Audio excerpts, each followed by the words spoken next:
Nesta nossa segunda videoaula sobre o tema esclerênquima, nós vamos falar das fibras.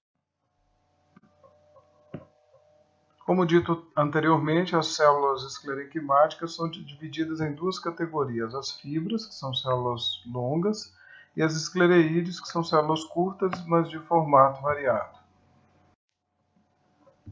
As fibras se caracterizam por serem células longas e que se distribuem nas diferentes partes do corpo do vegetal.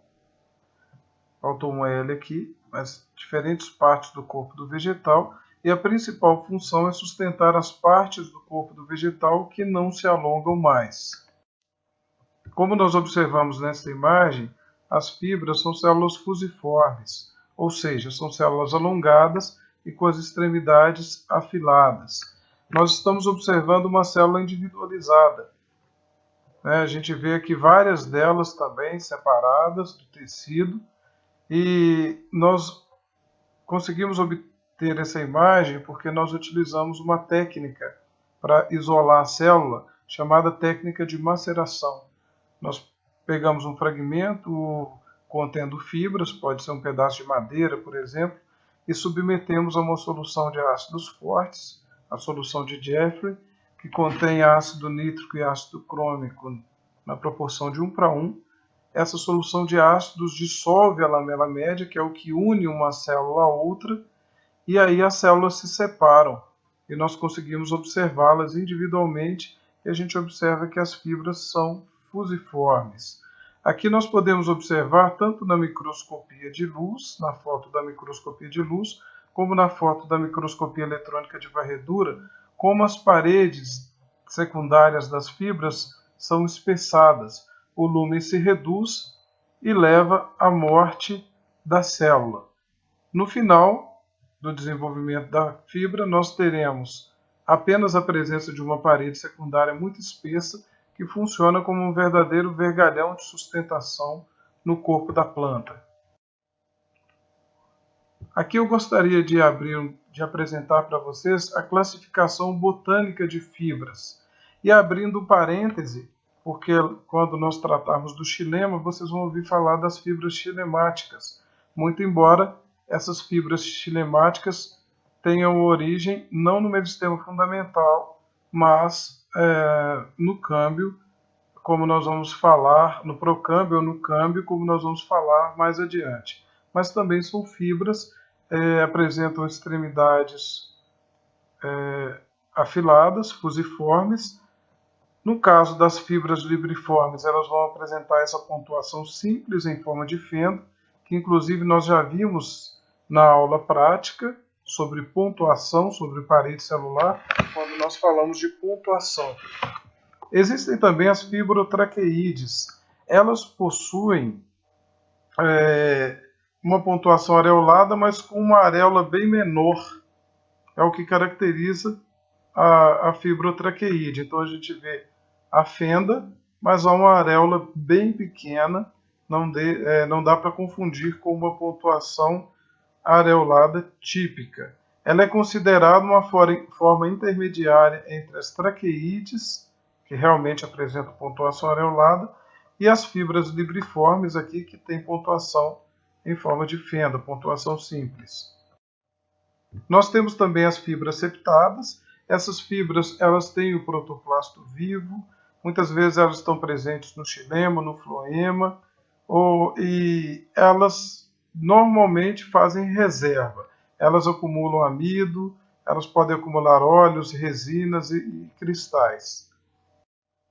E temos também as fibras gelatinosas ou mucilaginosas. Elas apresentam uma camada chamada de camada G, que é uma camada que tem uma grande quantidade de alfa-celulose, que absorvem muita água, né? E elas normalmente são vivas, são células vivas, apesar de terem a parede mais externa aqui lignificada, elas são células vivas. Elas têm um aspecto gelatinoso, como a gente observa aqui nesta imagem, né? E elas estão presentes em caules e tecidos que sofrem torção. Elas são comuns em meios de tensão e em sistemas subterrâneos. Aquelas árvores, os meios de tensão se formam naquelas árvores que às vezes crescem próximos a uma ribanceira e o tronco acaba se arqueando, né, sofrendo ali o que gera uma tensão nesse tronco.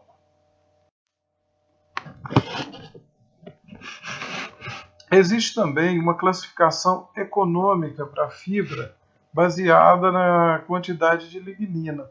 Então, fibras duras são aquelas que têm paredes muito lignificadas e têm uma consistência rígida. Geralmente, essas fibras, depois de extraídas, elas não se prestam à utilização para a fabricação de roupa.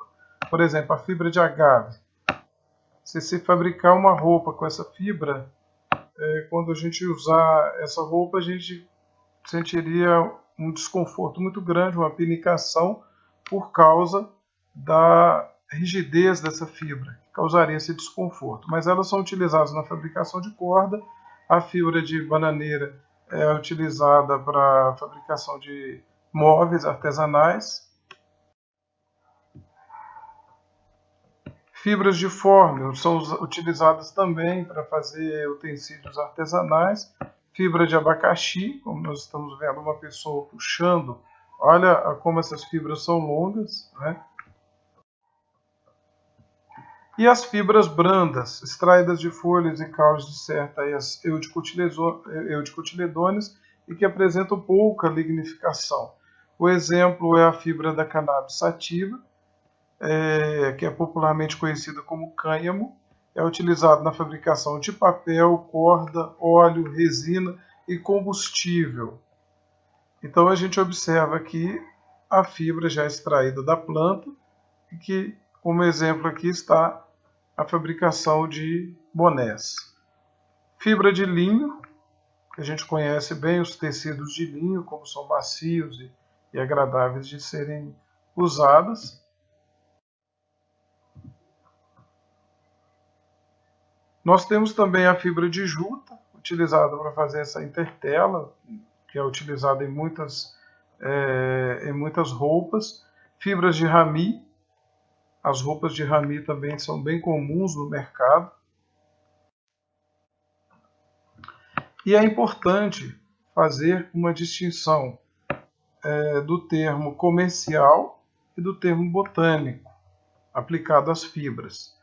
Comercialmente, o termo fibra ele não tem o mesmo significado que na botânica. Na botânica, o que é uma fibra? É uma célula fusiforme, alongada, né, que apresenta parede secundária, grossa e com deposição de lignina. A gente vai ver que comercialmente, várias estruturas do corpo da planta, às vezes até a planta inteira é tratada como se fosse uma fibra. Então, o termo fibra, comercialmente, ele é utilizado inadvertidamente para várias estruturas que nem se encaixam na definição de fibra. Por exemplo, algodão. O tecido de algodão. Muitas vezes a gente ouve referência à fibra de algodão. Não é uma fibra, é um tricoma de semente. E o tricoma é um tecido... o tricoma faz parte do tecido epidérmico, porque ele se origina da protoderme. A seda, inclusive, é de origem animal, comercialmente tratada como fibra também. As fibras de tilândsia se refere a toda a planta, todo o corpo da planta. Fibras de ráfia, que são utilizadas para artesanato, também são, na verdade, a folha, toda a folha, né? Ou partes da folha dessa palmeira.